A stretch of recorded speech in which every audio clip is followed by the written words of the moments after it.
ചില പ്രിയപ്പെട്ടവരെ ഇങ്ങനെ ചോദിക്കാറുണ്ട്, 12 വയസ്സ് കഴിഞ്ഞ് കർത്താവിനെ ബൈബിളിൽ കാണുന്നില്ലല്ലോ. Some people ask a question, after the age of 12 we don't see Jesus in the Bible. ബൈബിളിൽ ആ 12 മുതൽ വർഷങ്ങളെ അജ്ഞാത വർഷങ്ങൾ അല്ലെങ്കിൽ സൈലന്റ് ഇയേഴ്സ് എന്നൊക്കെയാണ് പറയപ്പെടുന്നത്.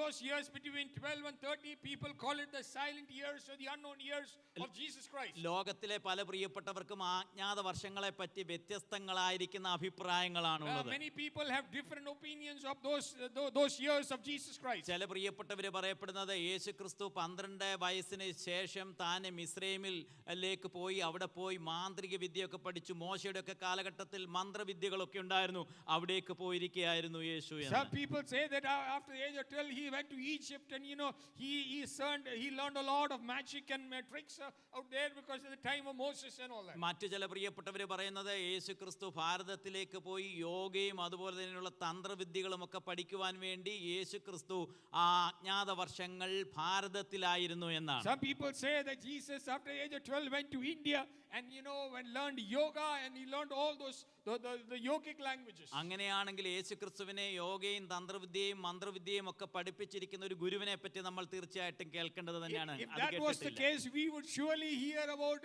a yoga guru or some magical guru who taught him all these things, but none of those names are there in the Bible. മറ്റ് ചില പ്രിയപ്പെട്ടവർ അഭിപ്രായപ്പെടുന്നത് യേശുക്രിസ്തു സ്പെയിനിലായിരുന്നു. ചില പ്രിയപ്പെട്ടവർ അഭിപ്രായപ്പെടുന്ന അരിമത്തിയിലെ ജോസഫിനെ അന്ന് ഖനി തൊഴിലാളിയായിട്ട് വർക്ക് ചെയ്തിരുന്നു എന്നുമൊക്കെ അഭിപ്രായപ്പെടുന്നവർ. Some people say that he spent his life in Spain and some people say he used to work for Joseph Arimatheus. അപ്പോൾ യേശുക്രിസ്തുവിന്റെ അജ്ഞാത വർഷങ്ങളെ പറ്റി വ്യത്യസ്തങ്ങളായ അഭിപ്രായങ്ങൾ ലോകത്തിലുള്ള പല പ്രിയപ്പെട്ടവർക്കും ഉണ്ട്. Many people have different opinions about Jesus Christ growing up. എന്നാൽ ലൂക്കോസിന്റെ സുവിശേഷം 2-ാം അധ്യായം എഴുതി തീർക്കുമ്പോൾ ഇങ്ങനെയാണ്, ആരാധനയ്ക്ക് പോയതിനു ശേഷം അവർ മടങ്ങി വന്നിട്ട് നസറേത്തിലെ തൻ്റെ ഭവനത്തിൽ താൻ മാതാപിതാക്കൾക്ക് കീഴടങ്ങിയിരുന്നു എന്നൊരു പദം പറയുന്നുണ്ട്. In Luke chapter 2 he says that after we came back from worship he spent his life under the obedience of his parents. ലൂക്കോസ് 2-ാം അധ്യായത്തിൽ പറയുന്നു, പൈതൽ വളർന്നു, ജ്ഞാനം പ്രാപിച്ചു, ദൈവത്തിന്റെയും മനുഷ്യന്റെയും കൃപയിൽ വളർന്നു വന്നു, നസറേത്തിലെ തന്റെ ഭവനത്തിൽ താൻ മാതാപിതാക്കൾക്ക് കീഴടങ്ങിയിരുന്നു. They say that the child grew up in wisdom and knowledge and he lived as an obedience child of his parents. യഹൂദന്മാരുടെ നിയമം അനുസരിച്ച് കുഞ്ഞുങ്ങൾ മക്കൾ മാതാപിതാക്കൾക്ക് കീഴടങ്ങിയിരിക്കുക എന്നുള്ളത് അവരുടെ പഴയ നിയമത്തിന്റെ പ്രമാണമാണ്. The Jewish custom is like that the children grow up as obedient to the parents. അതുകൊണ്ടാണ് നിനക്ക് നന്മയുണ്ടാകാനും ദീർഘായുസ് ഉണ്ടാകാനും നിന്റെ മാതാപിതാക്കളെ ബഹുമാനിക്കുക എന്ന് പറയപ്പെടുന്ന പഴയ നിയമത്തിന്റെ പ്രമാണം അവർക്ക് നന്നായിട്ട് അറിയാം. They know this Old Testament proverb that if you want good life and long life you need to obey your parents. അതുകൊണ്ട് തീർച്ചയായിട്ടും ലൂക്കോസ് എന്ന എഴുത്തുകാരൻ എഴുതി തീർത്ത് വരുന്ന സന്ദർഭത്തിൽ തന്റെ ബാല്യവും കൗമാരത്തിലും ഒക്കെയാണ് കർത്താവ് പലതും ഭവനത്തിൽ നിന്ന് പഠിച്ചത്. That's why Luke says in his youth, in his teenage time, in his youth is where Jesus learned everything. അവിടെ വെച്ചാണ് താൻ കൃഷിയെ പറ്റി പഠിച്ചത്, അടുക്കളയെ പറ്റി പഠിച്ചത്, വീട്ടിലെ ഓരോ സാധനങ്ങളെ പറ്റി പഠിച്ചത്, മത്സ്യബന്ധനത്തെ പറ്റി പഠിച്ചതെല്ലാം ഈ കാലഘട്ടങ്ങളിലായിരുന്നു.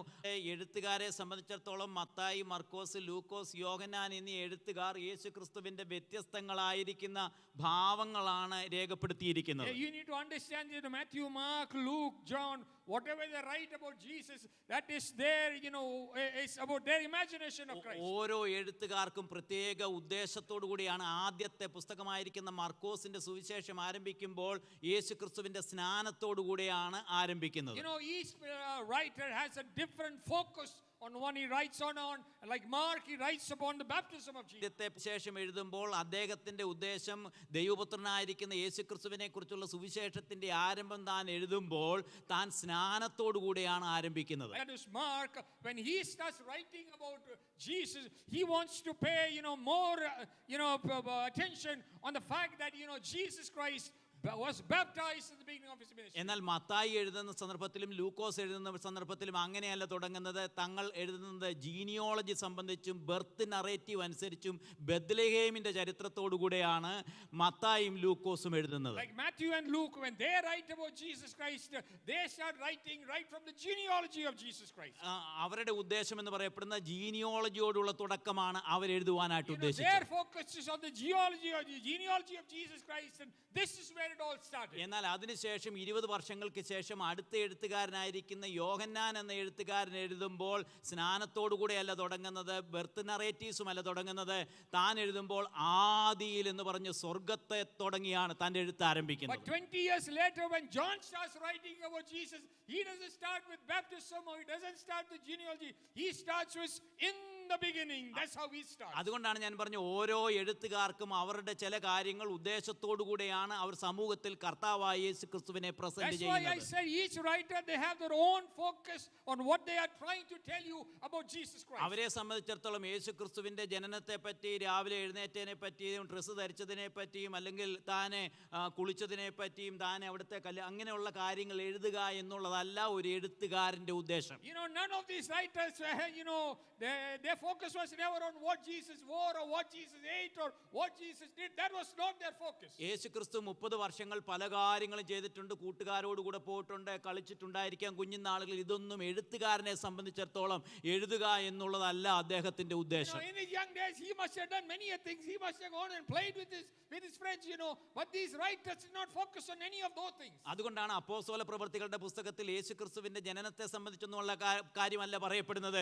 ക്രൂശിക്കപ്പെട്ട കർത്താവിനെ പറ്റിയും ഉയർത്തെഴുന്നേറ്റ കർത്താവിനെ പറ്റിയുമാണ് അതിന്റെ എഴുത്തുകാരൻ പരാമർശിക്കുന്നത്. That's why if we look at the book of Acts, he doesn't talk about the birth of Jesus or anything about Jesus. He focuses on the death of Jesus Christ and the resurrection of Jesus Christ. അതുകൊണ്ട് ലോകത്തിലുള്ള പല പ്രിയപ്പെട്ടവരും എഴുത്തുകാരും മറ്റു പ്രിയപ്പെട്ടവരും പല രീതികളിൽ വിമർശിക്കപ്പെടുമ്പോൾ നിങ്ങൾ മനസ്സിലാക്കേണ്ടത് ദൈവത്തിന്റെ വചനം എഴുതിയ പ്രിയപ്പെട്ടവർക്ക് അവരുടേതായിരിക്കുന്ന ഉദ്ദേശങ്ങളാണ്. That's why you need to understand when these people, when they wrote the Bible, their main focus was to focus on Jesus Christ and who Jesus Christ is, not to satisfy us the readers. അതുകൊണ്ട് ഞാൻ പറഞ്ഞു വന്നതിന്റെ താല്പര്യം, കർത്താവായ യേശു ക്രിസ്തുവും തൻ്റെ ബാല്യവും കൗമാരവും യൗവനവും ഒക്കെ താൻ ഒരു കുടുംബത്തിന്റെ പരിസരത്തിൽ തൻ്റെ ജീവിതത്തെയും ശരീരത്തെയും മനസ്സിനെയും ഒക്കെ വളർത്തിക്കൊണ്ട് വരത്തക്ക രീതിയിൽ മാതാപിതാക്കൾക്ക് കീഴടങ്ങിയിരുന്ന ഒരു What I വ്യക്തിയായിരുന്നു. try to tell you is, Jesus grew in a family environment where he grew up as a normal child, obedient to his parents.